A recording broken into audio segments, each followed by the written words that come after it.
What if every squad of clone troopers carried a story of its own, a legacy hidden inside the chaos of the Clone Wars? Some stood shoulder to shoulder with Jedi legends on the front lines, while others kept the Republic's darkest secrets buried deep in the shadows of Coruscant. In this video, we dive into the lives of every clone trooper unit in Star Wars, uncovering their structure, their secrets, and the transformation that shaped an entire generation of soldiers. Unit definitions and structure.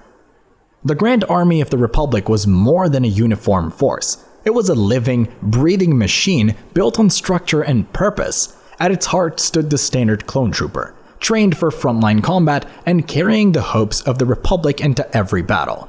From these soldiers grew countless specialized roles, each adding a unique thread to the army's tapestry. Heavy gunners wielded massive Z6 rotary cannons, laying down unstoppable fire to protect their comrades. Sharpshooters moved with patience and precision, taking out threats before they could reach the line.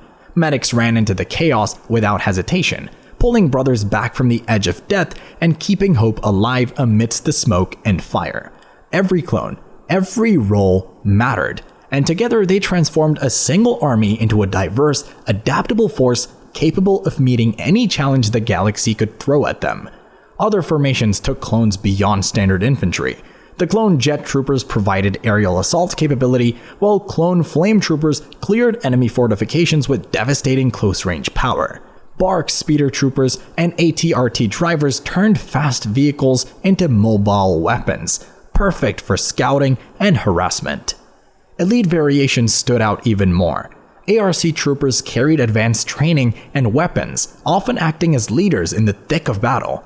Clone commandos, trained from birth for Black Ops, operated in small squads like Delta Squad and Omega Squad, carrying out infiltration and sabotage where an entire battalion would fail. Clone paratroopers dropped into hostile zones from orbit, and recon troopers specialized in stealth and long-range surveillance. Some units served specific environments. Galactic Marines fought in extreme climates with cold-resistant armor, while clone scuba troopers were trained for underwater combat. Snow trooper divisions adapted gear for icy worlds, and jungle troopers mastered survival in dense, hostile terrain. Others served unique purposes tied to the Republic itself. The Coruscant Guard acted as military police and bodyguards for Republic leaders. Shock troopers patrolled the capital and later enforced Order 66 with ruthless efficiency. Clone pilots filled the skies, flying everything from starfighters to LAAT gunships. At higher stakes, legendary groups carried names that became synonymous with the war. The 501st Legion under Anakin Skywalker, the 212th Attack Battalion under Obi-Wan Kenobi, the 104th Wolfpack Battalion under Plo Koon, and the 41st Elite Corps under Commander Gree each represented the unique tactics and leadership of their Jedi generals. The 327th Star Corps under Aayla Secura and Commander Bly fought some of the most brutal campaigns of the war.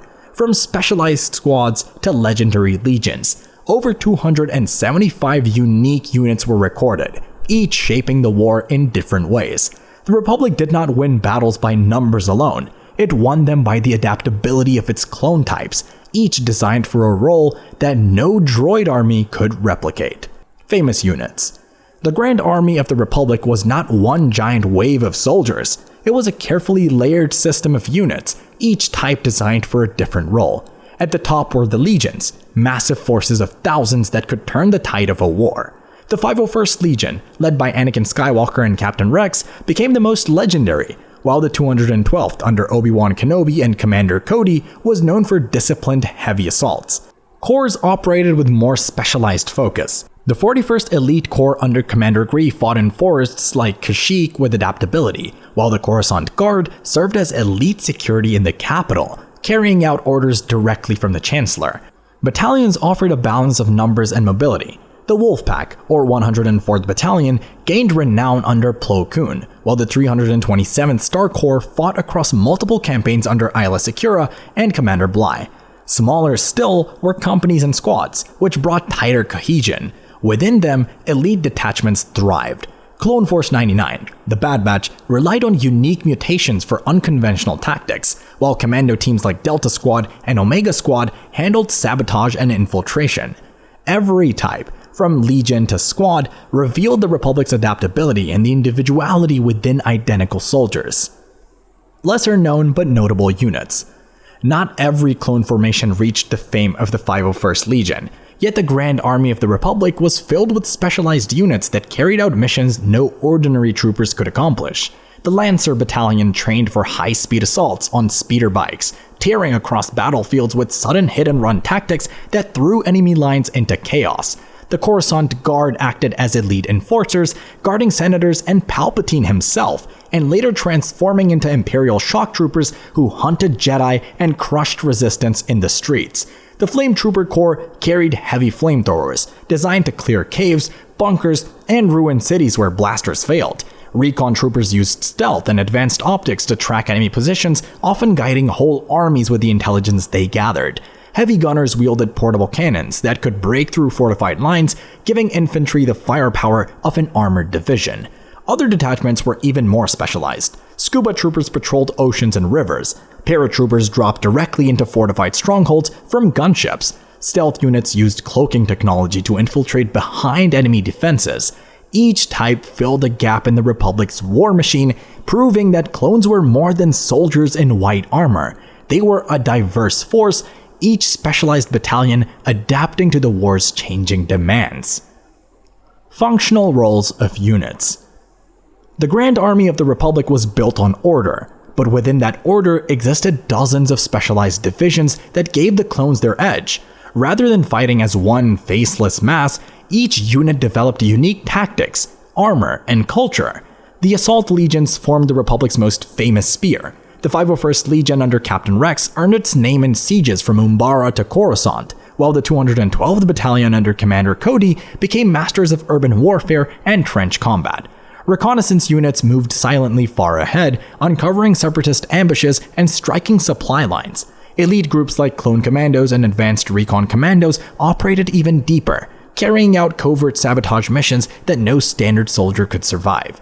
Security forces such as the Coruscant Guard patrolled the Senate, arrested traitors, and personally protected Chancellor Palpatine, showing that loyalty was enforced not only on the battlefield but in the Republic's heart. Medical divisions and engineering battalions gave the army its resilience, but more unique types emerged as the war dragged on. Jetpack troopers raining fire from above, flame troopers clearing bunkers, and paratroopers dropping behind enemy lines. Together, these diverse units turned the clone army into more than a fighting force. They became a living machine of adaptation, one where every type had a story to tell. Evolution and impact. The Grand Army of the Republic was not just a uniform mass of soldiers. It was a mosaic of specialized units, each designed to meet specific challenges across the galaxy. At the front lines, assault legions like the 501st and 212th carried the heaviest burden, breaking droid lines in brutal sieges and urban warfare. Their training emphasized discipline, coordination, and relentless offense. Reconnaissance units moved ahead of the main army, scouting enemy positions, sabotaging supply lines, and gathering intelligence that could turn the tide of entire battles. Elite detachments, such as ARC troopers and clone commandos, carried out missions too dangerous for standard infantry using stealth, advanced weaponry, and enhanced combat tactics. Environmental specialists ensured adaptability across extreme terrains. Jungle fighters executed ambushes under thick canopies. Arctic troopers endured freezing campaigns, and paratroopers struck behind enemy lines. Heavy gunners provided overwhelming firepower, flame troopers cleared bunkers and caves, and medical and engineering teams kept the army alive and mobile, repairing vehicles, building fortifications, and treating injured clones on the front lines. Even smaller squads held unique identities. Clone Force 99, the Bad Batch, combined genetic mutations with creativity for unorthodox operations, while Delta Squad specialized in sabotage and infiltration. Together, these types of units demonstrated that the Republic's strength relied not on numbers alone, but on diversity, specialization, and the ability to adapt to every battlefield. Every clone trooper unit carried more than a number. It carried loyalty, sacrifice, and the burden of war. From legions beside Jedi to battalions erased after Order 66, each left a mark on galactic history. Their battles showed courage, their structure revealed discipline, and their transformations exposed the cost of obedience. If this look at clone trooper units gave you a new perspective, like, subscribe, and share with a Star Wars fan. Let the echoes of the Clone Wars guide your next journey.